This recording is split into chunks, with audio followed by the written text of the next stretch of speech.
Hello guys! Welcome to Mel Orosio channel. So tayo ngayon ay naka-jacket dahil sobrang lamig ang panahon ngayon. And medyo excited lang ako sa videong ito dahil gusto kong i-share sa inyo kung ano yung binigay ng amo ko sa akin this morning. Nabigla din nga ako dahil hindi ko in-expect na may ibigay siyang gift. So, hindi birthday niya nga today, dapat ako ang magbigay sa kanya ng gift, pero baliktad at siya ang nagbigay. So, titingnan natin guys kung ano ang binigay ni amo. I'm sure ay matutuwa din kayo sa akin. So, binigyan niya ako guys ng Louis Tramsi na bag. So, hindi ko ito in-expect kasi original ito at mahal nga. But, thankful naman ako na binigyan niya ako. At, ito nga guys. Ito yung bag na binigay niya. LV bag. Shoulder bag. So, mayroon siyang mga karton-karton pa. Mayroon siyang ganito na booklet. Yan.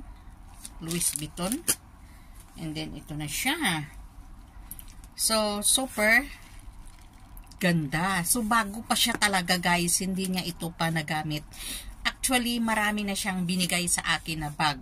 So, bubuksan natin yan pag mayroon na tayong time kasi nga, hindi pa ako nag-video ng mga binibigay niya sa akin na mga mamahaling bag or mga gift. So, nung last year na birthday ko nga, binigyan niya ako ng 18K na necklace, gold necklace. So, hindi ko na alam kung saan ko na ilagay yon, kung hindi ko pa na alala nung naglinis ako sa room ko kung saan na ba yung bigay ni amo ko na birthday gift ko. So, hindi ko na naalala kung saan ko nilagay. So, baka napadala ko na rin sa Pilipinas. So, back to our unboxing. Yan, may ano siya guys. So, original siya talaga. Kita nyo yan. Buksan natin. Super ganda niya as in. Yan. So, mayroon pa siyang ito pala mayroon pa siyang mga hindi ito pa nagamit. So, sabi niya nga sa akin na bigay niya at ito yung gagamitin ko daw sa Chinese New Year. So, yan.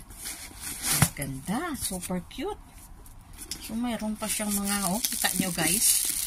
Kita nyo. May ano pa siya. May, hindi pa, kita nyo. So, nasasayangan lang ako ba na isuot, may mga plastic pa siya. Ito pala yung, ang bango niya. Diyos ko, Lord. Ito pala, ay, mayroon siyang, guys, tali. Ano ba yung nahulog? May nahulog Ay, may nahulog. Kunin na natin kung ano yun. Hindi ko maabot.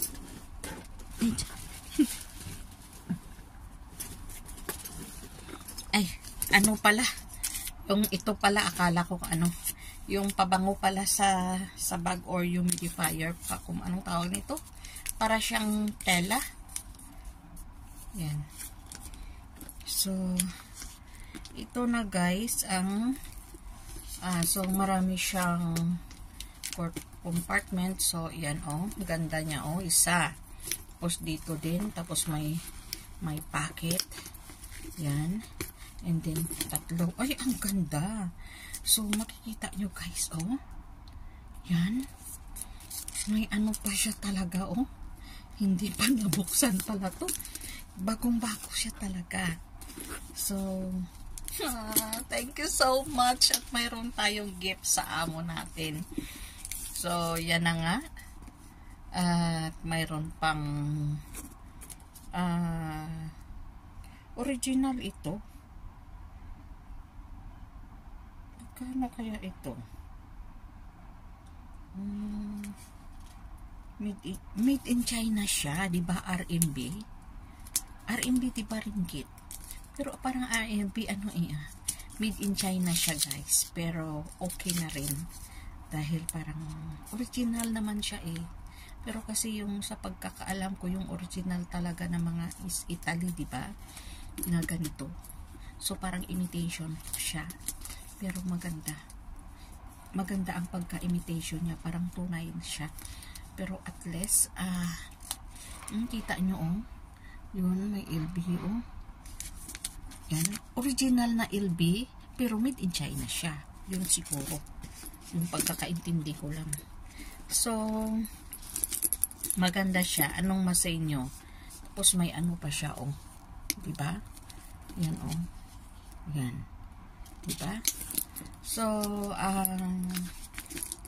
I hope na masaya din kayo sa gift na natanggap ko kay Amo for this year, Chinese New Year. So, wala pa tayong red packet dahil sa Saturday pa yung first day ng kanilang Chinese New Year.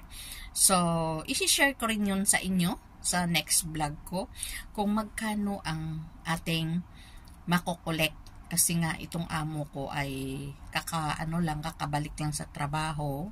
1 year din siya naging tambay. So hindi tayo mag-expect ng malaki, pero kung mayroon man, thank you. O kung wala din, okay lang naman kasi nagbigay naman siya sa atin ng bag, di ba? So thank you for watching and I hope masaya kayo sa aking LB bag unboxing na gift ni Amo.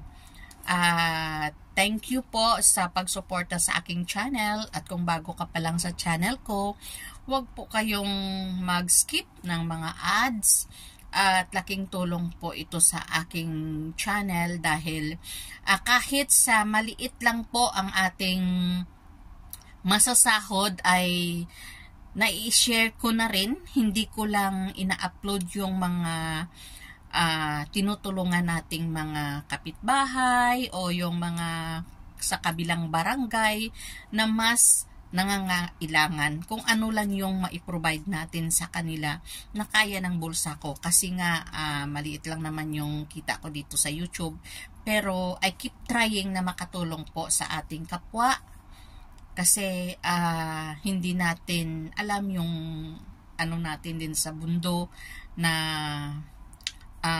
kahit papano may naitulong tayo.